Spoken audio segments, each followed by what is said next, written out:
మహిళా సమైక్య ఆధ్వర్యంలో ఏర్పాటు చేసిన పెట్రోల్ బంక్ ద్వారా 6 నెలల్లో 15,50,000 రూపాయల లాభం ఆర్జించి అవకాశం ఇస్తే అద్భుతాలు చేయగలరని మా ఆడబిడ్డలు ఈనాడు నిరూపించడం జరిగింది. డ్వాక్రా మహిళా సంఘాలు ఉత్పత్తులను విక్రయించేందుకు ప్రత్యేకంగా ఏర్పాటు చేసిన ఖమ్మం మహిళా మార్ట్ విజయవంతంగా నడుస్తుంది. రాష్ట్రంలో మరికొన్ని మహిళా మార్టులను ఏర్పాటు చేయాలని మా ప్రభుత్వం ఆలోచన చేస్తున్నది. అదేవిధంగా మిత్రులారా, ఆహార ధాన్యాల కొరత నుండి ఆహార సమృద్ధి సాధన వరకు ఈ దేశంలో వ్యవసాయ రంగానికి ప్రాధాన్యత ఇచ్చి రైతును రాజును చేసిన చరిత్ర కాంగ్రెస్ ప్రభుత్వాలది.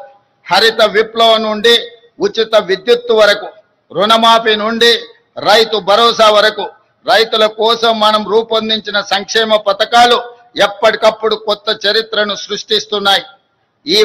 ఆ వారసత్వాన్ని ప్రజా ప్రభుత్వం కూడా మరింత గొప్పగా కొనసాగిస్తుంది. రాష్ట్రంలో 25,35,000 మంది రైతులకు 20,616 కోట్ల రూపాయల రైతు రుణమాఫీ చేసి రుణ విముక్తులను చేసిన రాష్ట్రము దేశంలోనే తెలంగాణ మొట్టమొదటిది. మాఫీ దేశంలో ఏ రాష్ట్రం చేయని విధంగా రైతులను ఆదుకునే ప్రయత్నం మా ప్రభుత్వం చేస్తున్నది. ఇందిరమ్మ రైతు భరోసా కింద 9 రోజుల్లో 9,000 కోట్ల రూపాయలు రైతుల ఖాతాలో వేసి పెట్టుబడికి భరోసా ఇచ్చాం. ఆర్థిక పరిస్థితి సహకరించకపోయినా రైతుల సంక్షేమ విషయంలో రాజీ పడలేదు. కేవలం ఏడాది కాలంలో 1,04,000 కోట్ల రూపాయల రైతు ప్రయోజనాలపై ఖర్చు చేసిన ప్రభుత్వం ఈ దేశంలో మరొకటి లేదు. 7,178 కొనుగోలు కేంద్రాలను ఏర్పాటు చేసి రైతుల వద్ద చివరి గింజ వరకు ధాన్యం కొంటున్నాం. ధాన్యం కొనుగోలు చేసిన 48 గంటల్లోనే రైతుల ఖాతాలో జమ చేస్తున్నాం. సన్నాలకు క్వింటాల్కు 500 రూపాయల బోనస్ ఇస్తున్నాం. రాష్ట్రంలో 29 లక్షల వ్యవసాయ మోటార్లకు 24 గంటల ఉచిత విద్యుత్తు అందిస్తున్నాం. దీనికోసం రాష్ట్ర ప్రభుత్వం 16,691 కోట్ల రూపాయల సబ్సిడీని విద్యుత్ సంస్థలకు చెల్లిస్తున్నాం. గత ఏడాది 2,90,2.90 కోట్ల టన్నుల ధాన్యం ఉత్పత్తిలో దేశానికే తెలంగాణ ఆదర్శంగా నిలిచింది. ఈ ఏడాది 2,80,00,000 మెట్రిక్ టన్నుల ధాన్యం ఉత్పత్తిలోనే దేశం అగ్రస్థానంలో నిలిచింది. అదేవిధంగా మిత్రులారా, ప్రజా ప్రభుత్వం తొలి 20 నెలల్లోనే ఎలాంటి వివాదాలకు ఆస్కారం లేకుండా సుమారు 60,000 ప్రభుత్వ ఉద్యోగాల భర్తీ చేశాం.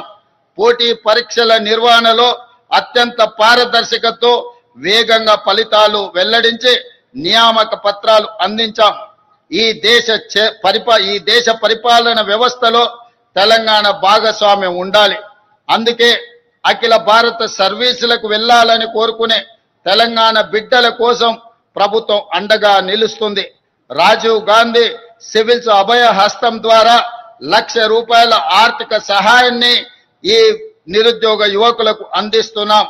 సివిల్స్ మెయిన్స్ కి ఎంపికైన 180 మందికి తెలంగాణ అభ్యర్థులకు ఆగస్టు 11న ఈ ఆర్థిక సహాయాన్ని అందించాం. మెయిన్స్ కి ఎంపికైన వారికే కాక ఇంటర్వ్యూకి ఎంపికైన అభ్యర్థులకు ₹1,00,000 రూపాయల సహాయాన్ని అందిస్తున్నాం. ఢిల్లీలో వసతి ఏర్పాటు చేస్తున్నాం. ఇలా ఆర్థిక సహాయం పొందిన వారిలో ఇప్పటి వరకు 10 మంది అఖిల భారత సర్వీసులకు ఎంపిక కావడం తెలంగాణకు గర్వకారణం. మా ప్రభుత్వం చేస్తున్న ప్రయత్నాలు సత్ఫలితాలను అందిస్తున్నాయని నేను భావిస్తున్నాను. అదేవిధంగా మిత్రులారా, భూ పోరాటాల చరిత్రనే తెలంగాణ చరిత్ర. గత ప్రభుత్వం తెచ్చిన ధరణి కారణంగా తెలంగాణ రెవెన్యూ వ్యవస్థ మొత్తం అస్తావ్యస్తమైపోయింది. తమ దోపిడీకి అడ్డుగా ఉన్నారనే రెవెన్యూ ఉద్యోగులను, సిబ్బందిని దొంగలుగా, దోపిడీదారులుగా చిత్రీకరించి గత పాలకులు ముద్ర వేశారు. ప్రజా ప్రభుత్వం వచ్చాక ఆ పరిస్థితిని